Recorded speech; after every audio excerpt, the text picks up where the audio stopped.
Steve Bannon's been found guilty of 2 charges in contempt of Congress trial. It's a minimum of 2 years for each count, but would they really give him that long? Some are saying it's going to be 2 months. He's going to get the bare minimum. They're going to say 2 months to run concurrently for both counts, but we'll see the story. Steve Bannon said, "We may have lost a battle here today, but we are not going to lose this war."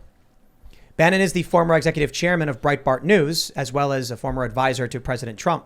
The conviction comes after a 4-day trial during which the Justice Department argued Bannon believes he's above the law and showed he chose to show his contempt for Congress's authority and its processes by refusing to comply with the January 6th committee's subpoenas.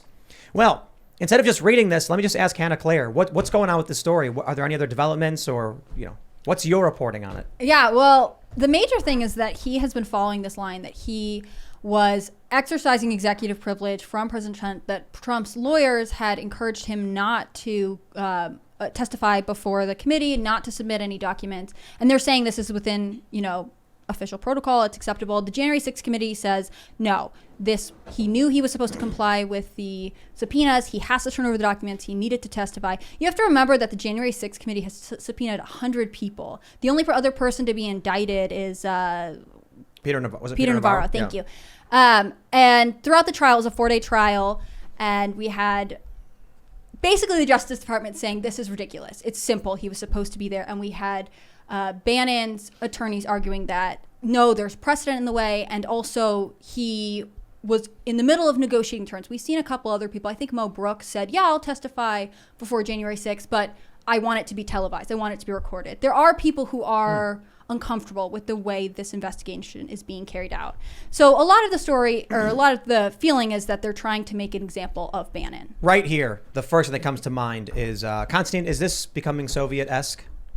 Yeah, I don't know too much about it. I think it's scary in a different way to me as a complete outsider who maybe doesn't follow the legal details. But just seeing how divided this country is, and I love America, I think it's a brilliant place, but seeing how angry and people, both sides are trying to destroy each other right down, burn everything down to the ground, is very worrying, because it's not just about America. Like, we everywhere in the world, in the UK where I live, we import all of this stuff and then we start doing the same thing to each other. So it's really, really worrying the way things are going, man. I think when you have the previous administration and the rival political party arresting when you have the current administration, and rival Democratic Party arresting their rivals and the previous administration, yeah, we're there, man. So Steve Bannon is, let me put it this way. The January 6th committee is a sham. It's fake. It's lies. They included me in their evidence. So right away, I'm already like, everybody, I know most people listening know this, but... Were you the shaman guy? No. They claimed that Trump supporters were encouraging people to go down and get violent. And they put me in their montage of people because I commented on a comment Trump made as I was reading a news article. I said, Donald Trump says this will happen and has called for his supporters. So they put me in this montage because their goal is just to lie and drive escalation. What we've been seeing the Democrats do is they've been putting money into Trump-supported candidates, like Trump-endorsed candidates, so that they win, because they believe come November, they will then beat the Trump candidate, right? They're coming out on January 6th and saying it's an existential threat to our country, but then funding the message and propping it up. So Steve Bannon gets a subpoena, and first and foremost, he didn't just say, screw you. He said the president has executive privilege, meaning, we don't have to comply with Congress. There should have been, there's got to be some negotiation, right? Like, if they're arguing that Trump's not the president, therefore doesn't count. But I'm like, but he was. Like, you lose your executive privilege the moment you're out of office, then we'd be going after every single president ever. Why aren't they going after Bush over the Middle Eastern war stuff? This is purely, I think we're getting into authoritarian, fascistic, communistic, whatever you want to call it, where there's the uniparty, neocons and neolibs, and if you oppose them, they will destroy you. And the people who work in government are just going to, turn along with it. Well, let's remember that the 2 Republicans on this committee are Adam Kinzinger and Liz Cheney, who are notoriously unpopular in the Republican Party. I mean, they'll say it's bipartisan, but you have to question why they didn't appoint someone who had a more opposing perspective from the Democrats that are leaving this committee. It's clearly not something that they were interested in doing. I think with Bannon, ultimately, he has just become a man with a target on his back. They know that if they can make this advisor to Trump, who is outside, he represents to a lot of normal Americans, a lot of normal liberal Americans, sort of the fear of who Trump is cultivating or who Trump works with.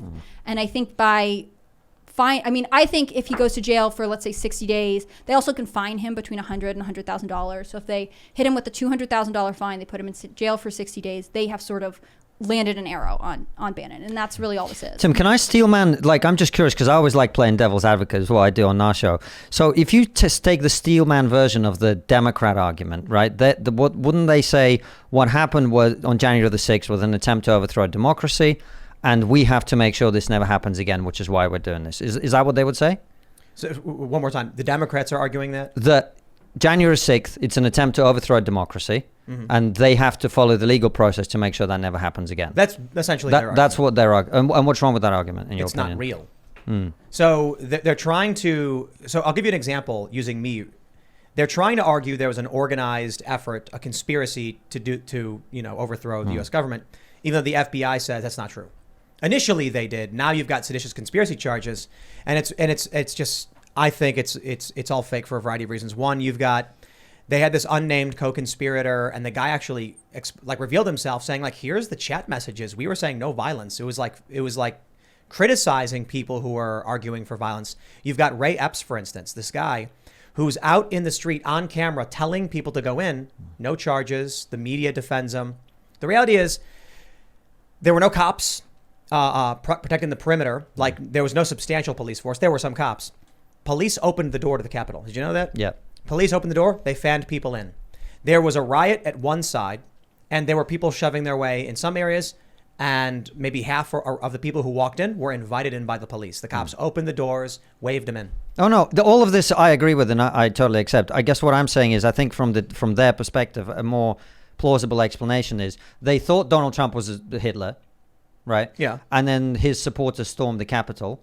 Storm, inverted commas. Well, I mean, if their perspective is based on the fact that they're wrong, then they can believe unicorns exist. I'm not disagreeing with you. I'm just saying I think the reason that they're behaving in this way is they decided evil Hitler and his supporters did this. No, they're funding these people. You think it's deliberate? I mean, I don't think it's reported fact that the Democrats Governors Association put $1.16 million into who's Dan Cox. Dan Cox of Maryland. He's running as the Republican candidate for governor. They're literally funding the people they claim are threatening democracy. So there's no way they believe that's true. It's not monolithic, though. The Democrats, it gets kind of vague because when Marjorie Taylor Greene was here last night, I listened to you guys talking. She was saying the Democrats want to. She's talking about the Democrat congressmen and women. But when you say the Democrats, you're talking about the Governors Association, the actual the Democratic voter. National Committee, and the voters are a bunch, and sometimes are the a mix voters of themselves, naive, ignorant people who are marching in lockstep with fake news. Because the people that assign themselves Democrat when they vote are considered Democrats, but they're not the Democratic Congress people. So it's a lot of disparate. We're talking about the political party.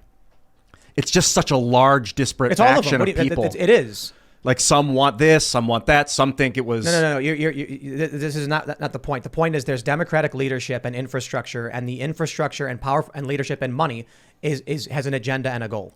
True, but to say that because the Democratic Governors Association is funding Trump candidates doesn't mean that all Democrats are funding Trump candidates. No, it means the Democratic establishment is applying resources in that direction in many ways, while simultaneously the same establishment is screaming that this is the end of democracy. So who controls the Democratic establishment? I mean, you can point to a handful of people. For a while, it was Hillary Clinton. You can say Barack Obama was the leader of the party. There's a bunch of people involved. Thanks for checking out this segment from the Timcast IRL podcast. But if you want to check out the full show live, tune in Monday through Friday at 8 p.m. And if you want more special access content, head over to timcast.com and become a member. Your membership helps sustain this company, keep our journalists employed, makes this show happen, and you will get access to exclusive members-only segments of the Timcast IRL podcast, and there's a massive library to check out. So again, go to timcast.com or tune in Monday through Friday at 8 p.m., and we'll see you all there.